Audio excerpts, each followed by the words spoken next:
Assalamualaikum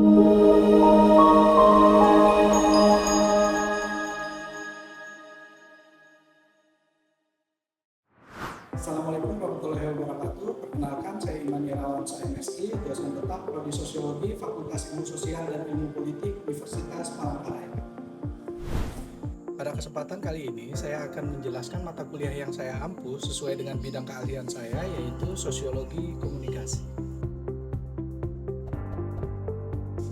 Mata kuliah ini ditujukan untuk mahasiswa Sosiologi semester 4 dengan kode mata kuliah 1 GAP 154030 berbobot 3 SKS. Diselenggarakan dalam 16 kali pertemuan dengan rincian 14 kali pertemuan tatap muka dan 2 kali untuk masing-masing ujian tengah semester dan ujian akhir semester. Mata kuliah ini membahas 1.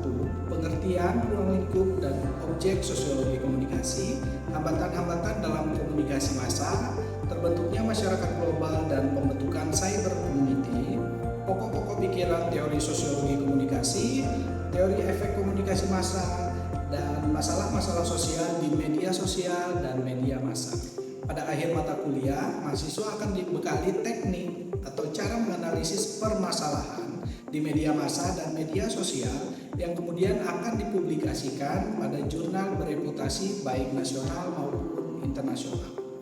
3 metode utama yang saya gunakan dalam pembelajaran mata kuliah ini adalah delivery, interaction, dan assessment atau disingkat DIA. Untuk delivery sendiri, saya memberikan RPS yang dapat diunduh langsung oleh mahasiswa pada portal Siuber Universitas Palangkaraya serta presentasi aktif yang dilakukan secara tatap muka untuk mendukung pemahaman mahasiswa. Interaction pada mata kuliah ini melibatkan interaksi 2 arah antara dosen dan mahasiswa berupa diskusi, tanya jawab, dan refleksi bersama. Sementara asesmen dalam sistem penilaian yang saya lakukan pada mata kuliah ini mencakup asesmen formatif, yaitu penilaian proses yang dilakukan melalui kuis, tugas individu maupun tugas kelompok, serta penilaian sikap sesuai RPS. Selanjutnya asesmen sumatif untuk penilaian akhir berupa ujian tengah semester dan ujian akhir semester. Mata kuliah ini bertujuan memberikan pemahaman mengenai kajian-kajian serta teori-teori sosiologi komunikasi dari berbagai perspektif yang ada. Dalam mata kuliah ini, mahasiswa juga diajak untuk mengetahui bagaimana persoalan-persoalan yang penting yang ada di dalam sosiologi komunikasi, terutama yang berhubungan dengan substansi interaksi orang-orang dalam masyarakat, termasuk komunikasi yang dilakukan secara langsung maupun dengan menggunakan media komunikasi dan semua konsekuensi yang terjadi dari seluruh komunikasi tersebut. Adapun capaian pembelajaran mata kuliah ini meliputi CPMK 1, mahasiswa mampu memahami ruang lingkup dan konseptualisasi sosiologi komunikasi. CPMK 2, mahasiswa mampu mendeskripsikan terjadinya komunikasi dalam masyarakat. CPMK 3, mahasiswa mampu mengetahui proses terjadinya perubahan sosial dan budaya massa. CPMK 4, mahasiswa memahami perkembangan teknologi media dan komunikasi massa. Seluruh CPMK telah tertuang dalam RPS yang telah diatur secara terstruktur. Model pembelajaran yang dilakukan pada mata kuliah ini yaitu case study dengan metode presentasi interaktif dan kolaborasi kelompok. Adanya case study ini bertujuan agar mahasiswa mampu mendiskusikan teori sosiologi komunikasi yang telah dipelajari dengan berbagai kasus yang telah terjadi di masyarakat. Referensi yang saya gunakan yaitu dari beberapa buku referensi dan artikel jurnal bereputasi yang memiliki nilai kebaharuan terkini. Berikut proses pembelajaran pada mata kuliah Sosiologi Komunikasi dengan materi pada pertemuan 1 yakni konsep dan ruang lingkup sosiologi. Mari kita. Assalamualaikum warahmatullahi wabarakatuh. Apa kabar semua? Baik ya, sehat ya. Nah, pertanyaannya yang selanjutnya, apakah kalian sudah bahagia hari ini? Bahagia, alhamdulillah. Sudah banyak punya semua ya. Baik, jadi hari ini kita akan masuk mata kuliah Sosiologi Komunikasi. Tapi sebelum kita masuk ke materi, saya akan menunjukkan RPS-nya dulu. Jadi ini adalah RPS yang selama 16 pertemuan atau 1 semester ke depan akan kita laksanakan. Di sini sudah ada keterampilan khusus, keterampilan umum, kemudian capaian pembelajarannya dan lain-lain dan materi pembelajaran. Oke, jadi nanti RPS ini akan saya serahkan kepada komite, silakan di-sharekan ke teman-teman. Oke. Selanjutnya kita masuk ke kontrak kuliah ya, karena ini pertemuan pertama kita akan membahas kontrak kuliah dulu sebelum mulai perkuliahan. Yang pertama adalah setiap mahasiswa atau mahasiswi harus masuk tepat waktu. Yang terlambat lebih dari 15 menit tidak diperkenankan masuk mengikuti perkuliahan. Dianggap absen atau tidak hadir. Yang kedua, setiap mahasiswa atau mahasiswi harus berpakaian rapi pada saat mengikuti kuliah. Tidak diperbolehkan memakai sandal dalam kaos. Yang ketiga, selama pembelajaran atau ujian berlangsung, HP atau gadget dimatikan minimal di silent. Ini semua sampai 10, selanjutnya nanti akan saya share ke kompinya untuk disebarkan ke teman-teman. Oke. Selanjutnya kita masuk ke capaian pembelajaran. Tadi sudah dibahas di RPS dan sedikit saya singgung mengenai capaian pembelajaran pada mata kuliah ini. Yang pertama adalah mahasiswa mampu menjelaskan definisi komunikasi. Kemudian yang kedua, mahasiswa mampu menjelaskan dimensi dari komunikasi. Yang ketiga, mahasiswa mampu menjelaskan proses komunikasi. Dan yang terakhir, mahasiswa mampu menjelaskan tentang teori-teori komunikasi. Jadi ini untuk pertemuan kita pada hari ini terkait dengan materi pada pertemuan pertama ini. Oke, kita masuk kepada definisi komunikasi. Kira-kira apa yang terlintas di pikiran teman-teman semua bicara tentang komunikasi? Ada yang tahu? Kalau ada yang bisa baca, maka bisa lihat di sini bahwa komunikasi itu berasal dari bahasa Latin, yaitu komunis, yang artinya berbagi atau milik bersama. Jadi dalam bahasa Latin artinya berbagi. Kemudian secara terminologi, komunikasi adalah proses penyampaian pesan dari satu orang ke orang lainnya. Jadi kayak saya ini, saya menyampaikan pesan dari saya ke kalian. Kemudian secara istilah, komunikasi adalah proses penyampaian atau penerimaan. Secara istilah. Jadi ada dua, penyampaian dan penerimaan pesan atau informasi antara dua orang menggunakan simbol verbal maupun non verbal. Oke? Jadi simbol verbalnya itu jelas. Apa yang kalian ucapkan dan lain sebagainya. Non verbalnya bisa dari tulisan, gestur, dan lain-lain. Selanjutnya ini adalah dimensi dari komunikasi. Jadi komunikasi itu tidak bebas. Komunikasi itu terikat oleh dimensi-dimensi. Jadi di sini ada 3 dimensi. Yang pertama adalah dimensi sosial psikologi. Sosial psikologi itu meliputi status, aturan, kemudian persahabatan baik formal maupun non-formal. Nah, status apa maksudnya bahwa komunikasi itu terikat oleh dimensi sosial psikologi? Artinya misalnya komunikasi itu tidak serta-merta sama terhadap semuanya. Komunikasi itu terbatas, dibatasi oleh status. Jadi status saya mahasiswa, ketika Anda berkomunikasi dengan saya sebagai dosen, itu ada cara tersendiri. Tidak mungkin sebebas Anda bicara dengan yang bukan dosen. Sama dengan kalau Anda bertemu dengan pejabat, tentunya ketika Anda berkomunikasi dengan pejabat, itu ada statusnya. Cara Anda berkomunikasi akan berbeda ketika Anda berkomunikasi dengan teman-teman Anda misalnya, teman-teman sekolah ini. Kemudian ada aturan-aturan yang melekat di sini. Dan selanjutnya bahwa komunikasi itu terikat oleh dimensi fisik, yang nyata atau lingkungan wujud. Seperti misalnya kalau Anda bicara di seminar misalnya, di dalam ruang seminar, itu akan berbeda dengan cara Anda berkomunikasi dengan teman-teman di rumah misalnya, atau di teras rumah, itu cara komunikasinya berbeda.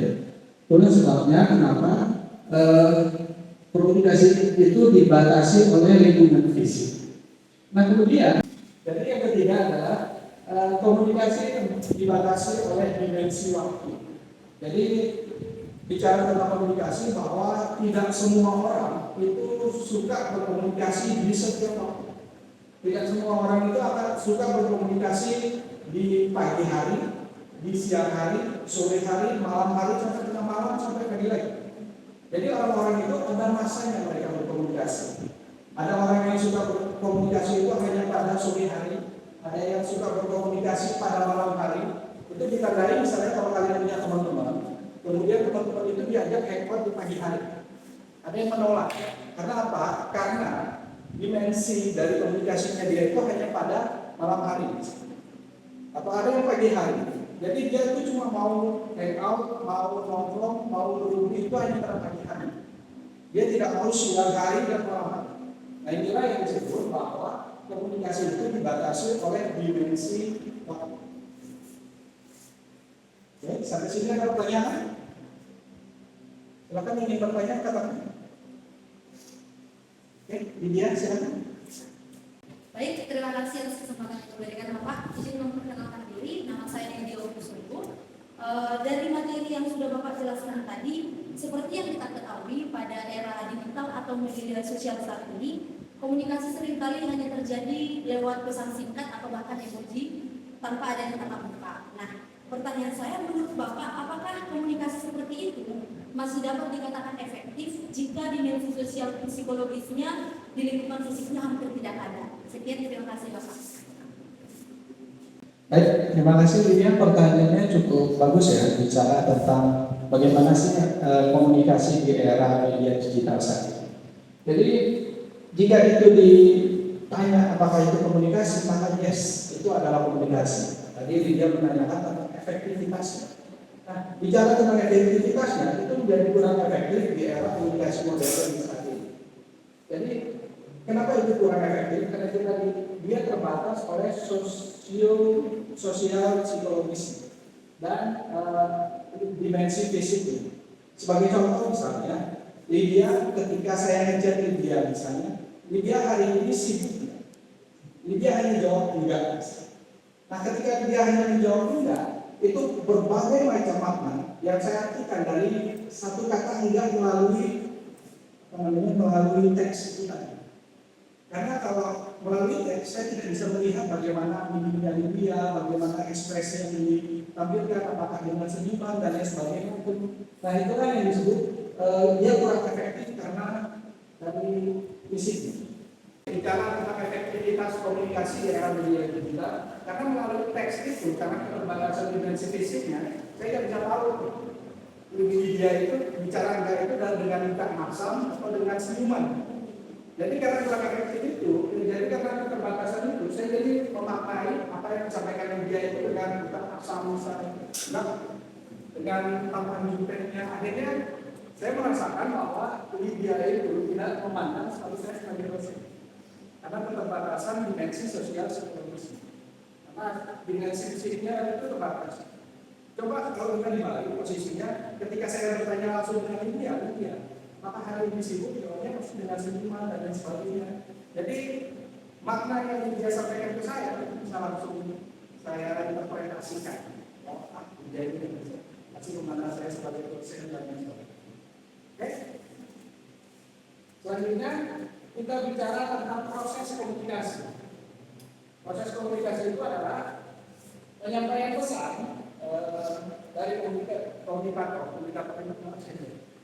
saya yang menyampaikan pesan kepada komunikan itu receiver atau penerima menggunakan media primer dan sekunder. Apa itu media primer? Media primer adalah segala macam komunikasi yang saya sampaikan, yang komunikatornya, misalnya saya menyampaikan sekarang, saya itu langsung dapat mengekstrak makna dari pesan itu. Jadi kalian bisa tahu misalnya saya menyampaikan itu dengan senyuman, berarti saya tidak sedang marah. Nah itu media primernya. Sementara media sekundernya adalah ketika kalian menyampaikan pesan melalui media digital tadi, misalnya dengan chatting dan lain sebagainya. Nah itu media sekunder. Jadi media sekunder itu bahwa komunikator itu tidak bisa menyampaikan atau mengekspresikan pesan yang disampaikan. Misalnya melalui chat. Jadi dia kalau ngechat ke saya itu nggak bisa dia lakukan dengan senyuman atau tidak. Dia nggak bisa mengekspresikan itu. Jadi kalau bicara proses komunikasi ini, maka kita akan bicara model komunikasi dari Laswell. Jadi Laswell berbicara tentang proses komunikasi. Komunikasi itu dibagi beberapa elemen. Yang pertama adalah komunikator. Siapa yang berbicara? Kemudian yang kedua adalah pesan. Apa yang disampaikan? Yang ketiga adalah medianya. Apa medianya? Primer atau sekunder? Nah, yang ketiga adalah siapa yang komunikannya. Kemudian yang kelima, yang terakhir itu adalah menurut Laswell adalah ada efek yang ditimbulkan dari komunikasi. Jadi ketika misalnya saya berkomunikasi dengan kalian semua, ada efek yang saya harapkan itu muncul di kalian. Misalnya kalian ada rasa mendapat pengetahuan baru sehingga antusias dan lain-lain. Itu menurut Laswell. Kemudian kita bicara tentang fungsi komunikasi. Fungsi komunikasi ada empat. Yang pertama adalah sebagai komunikasi sosial. Komunikasi sosial itu adalah ada tiga di dalamnya. Yang pertama itu adalah menentukan konsep diri. Jadi seseorang itu nggak bisa menentukan konsep dirinya sendiri tanpa berinteraksi dengan orang lain.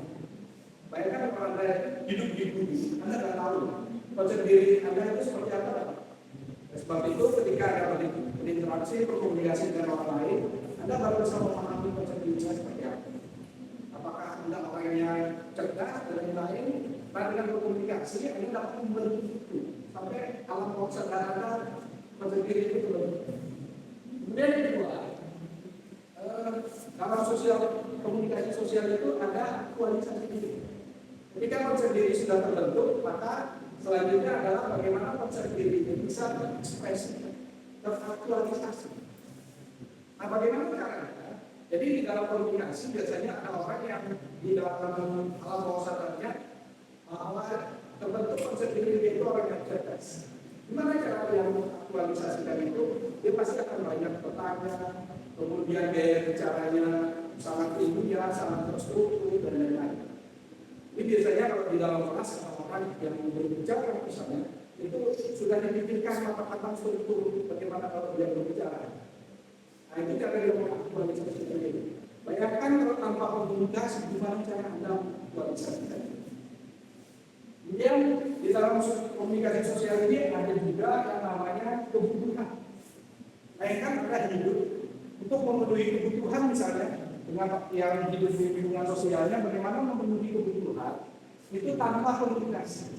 Enggak bisa. Anda harus berkomunikasi bahwa Anda butuh makan, bahwa Anda butuh beli, semua kebutuhan Anda. Dan yang terakhir adalah dalam komunikasi sosial itu komunikasi itu untuk memupuk hubungan. Bagaimana caranya Anda menjalin hubungan dengan orang lain tanpa komunikasi? Makanya banyak orang yang putus itu karena komunikasinya nggak lancar. Oke. Kemudian yang kedua adalah komunikasi ekspresif.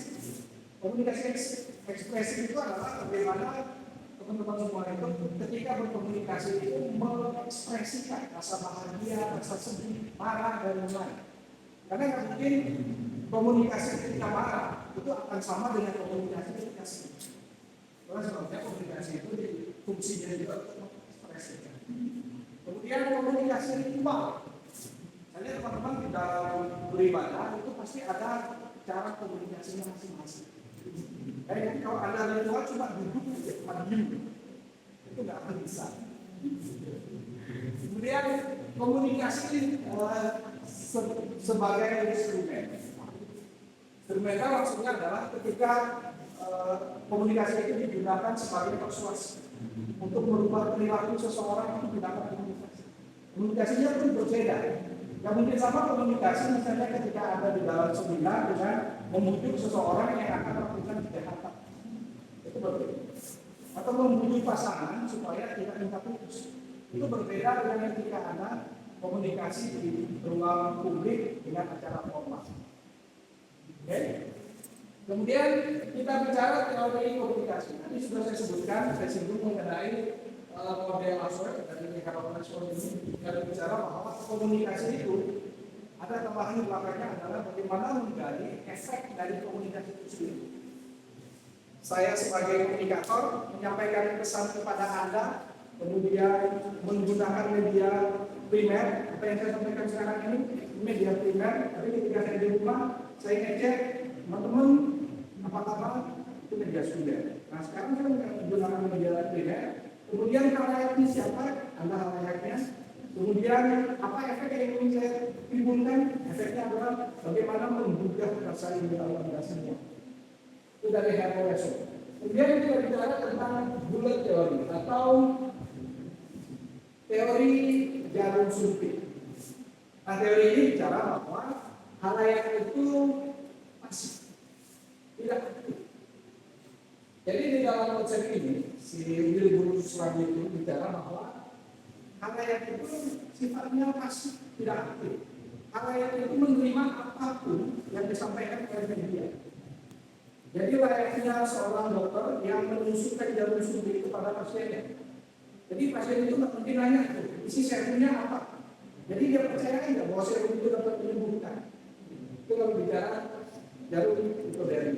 Nah tapi di dalam teori ini Stroop itu dia mencetuskan pada tahun 1950. Kemudian pada 1970 dia bilang bahwa ternyata halayak itu tidak pasif, tapi aktif. Karena hal lain tak mungkin dikasih informasi dia menerima mendapat. Dia pasti mencari tahu tentang kebenaran informasi ini. Sehingga pada tahun 1970 si Stroop itu bilang akan saja teori ini sudah tidak ada. Tapi ternyata teori ini ada. Sebagai contoh misalnya, kalau kalian pernah dengar berita di Korea Utara, di mana bahwa kemenangan Piala Dunia pada tahun 2010 adalah Portugal. Karena saat itu 2010 itu Portugal mengalahkan Korea Utara.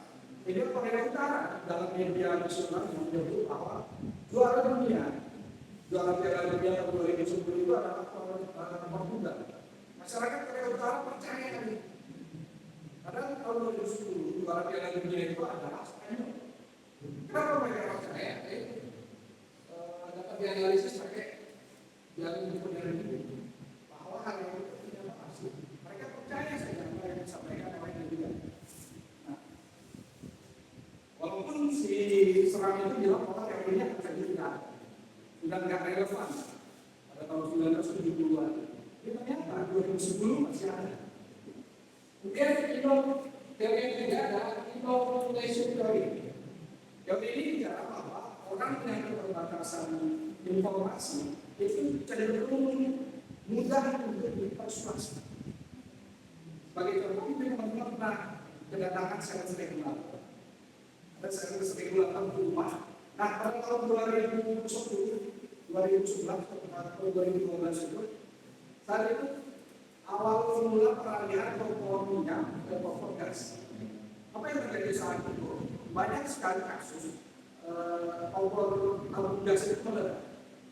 Nah, itu dimanfaatkan oleh saya regulator ini karena kompor rumah dengan menjelaskan banyak sekali kasus tabung gas itu meledak. Nah, orang-orang dengan keterbatasan informasi terkait dengan keamanan dan sebagainya itu, dia akan percaya, akan mudah dipersuasi bahwa dengan regulator yang dijual oleh sistem ini, gas itu tidak mudah meledak. Kalau kita dalam hubungan sosial biasanya ada orang-orang yang misalnya saling menjalin hubungan seharian tidak dapat informasi dari pasangannya, terus tiba-tiba si temannya ini bilang bahwa pacarnya sedang keluar dengan orang lain. Maka dengan keterbatasan emosinya, si orang yang disampaikan ini, maka dia akan langsung emosi, uang-uang, benda-benda akan tidak putus. Itulah sebabnya bagaimana inokulasi ini bicara bahwa orang dengan keterbatasan informasi itu sangat mudah sekali untuk dipersuasi, sangat mudah sekali untuk diarahkan ke hal-hal yang disukai. Sehingga orang politik menggunakan ini bicara bahwa pendidikan kita di Asia Tenggara ini adalah nomor satu. Itu karena berkat kerjanya Bapak ini misalnya. Karena keterbatasan informasi tentang itu, jadi kita percaya. Seolah-olah kita yakin bahwa kita nomor satu dan itu berkat kerja dari sebab ini. Jadi paham? Oke, sebelum masuk kesimpulan, ada pertanyaan? Silakan. Bapak pernah dengan saya pribadi bertanya, teori teori menjelaskan bahwa masyarakat dapat mempengaruhi secara langsung oleh media. Namun, sekarang masyarakat memiliki akses terhadap banyak sumber informasi. Apakah teori tersebut masih relevan digunakan untuk menjelaskan fenomena komunikasi saat ini? Terima kasih. Jadi tadi ditanya tentang apakah bulan teori itu masih relevan digunakan pada saat ini? Jawabannya, ya bulan teori ya tadi ya. Bulan teori jawabannya iya, masih relevan. Selain dari teori dari apa namanya Piala Dunia itu tadi, dari Korea Utara tadi. Misalnya, bagaimana orang-orang itu banyak terjebak dalam judi online. Bagaimana iklan judi online itu mengatakan bahwa Anda dapat mendapatkan cuan, dapat kaya dalam waktu sehari. Banyak sekali yang pergi, langsung pergi dengan itu. Padahal untuk mendapatkan cuan banyak dalam sehari itu tidak mungkin. Kalau Anda investasi, misalnya itu minimal 30%. Tapi apa yang terjadi? Banyak sekali yang percaya. Banyak sekali yang mencatat itu mentah-mentah yakin bahwa dia bisa untung, bisa kaya dalam sehari hanya dengan main judi online. Nah, ini dapat dianalisis juga dengan bulan teori. Dan bicara kalau misalnya iklan yang banyak beredar, mungkin itu banyak bisa dianalisis mengenai melalui inoculation itu. Oke, selanjutnya kita akan kesimpulannya. Kesimpulannya adalah komunikasi adalah, ini dari definisi komunikasinya, adalah penyampaian atau penerimaan pesan atau informasi antara dua orang atau lebih menggunakan simbol baik verbal maupun non-verbal. Dan yang kedua, dimensi komunikasi itu adalah ada dimensi sosial psikologi, dimensi fisik, dan dimensi waktu.